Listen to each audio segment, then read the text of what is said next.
হায় রে! এখনই কারেন্ট যেতে হলো। এখন আমি কি করব? কিভাবে ইষ্টা জলসা সিরিয়ালটা আমি দেখব? অনুরাগের ছোঁয়া।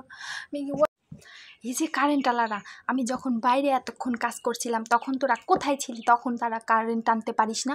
আমি যে কাজ সেরে আমি এই নাটকটা দেখার সময় হয়ে এসছে, তখনই যেই মাত্র ঘরে ঢুকেছি অমনি কারেন্ট তোদের টানতে হলো রে। কেন রে, একটু দয়া হয় না রে আমার জন্য? আমি যে এই সিরিয়ালটির জন্য পাগল, তোরা কি বুঝিস না রে? আমি যে ইষ্টা জলসা বলতে পাগলই রে। তোরা কি একটুও দয়া করবি না আমার জন্যে? এখনই কারেন্ট টানতে হবে। এখন আমি কীভাবে কী দেখবো বল? এই সিরিয়ালটা আমাকে যে দেখতেই হবে। এখন কি করব? কোন উপায় আছে ভগবান? এখন আমি কোন উপায় বা কীভাবে বা দেখবো রে? এখন কী করা যায়? হ্যাঁ, দিদির কাছে একটু ফোন দিতে হবে। দেখি ওখানে কি অবস্থা, কারেন্ট আছে না নেই, কি অবস্থা। হ্যাঁ দিদি, আর আমাদের এখানে কারেন্ট চলে গেছে রে। আমি নাটকটা সিরিয়ালটা একদমই দেখতে পাচ্ছি না রে।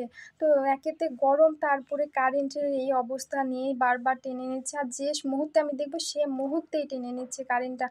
তো তুই তো সিরিয়ালটা দেখছিস না, এখন কি হচ্ছে রে? আজকে তো খুব ভালো একটা পর্ব আছে, একদম সূর্যকে নিয়ে টানা হেঁচড়া করবে। তো আমি একটু মিস করে গেলাম রে। কি হচ্ছে একটু বলবি রে? হ্যাঁ। হুম। দীপাকে বল, দীপা যেন একদম মিশকাকে একটা লাথি মারে। মিশকা কি এত বদমাশ একটা মহিলা! সে সূর্যকে নিয়ে এত টানা হেঁচড়া কী জন্যে করবে? এত টানা হেঁচড়া কী জন্যে করবে?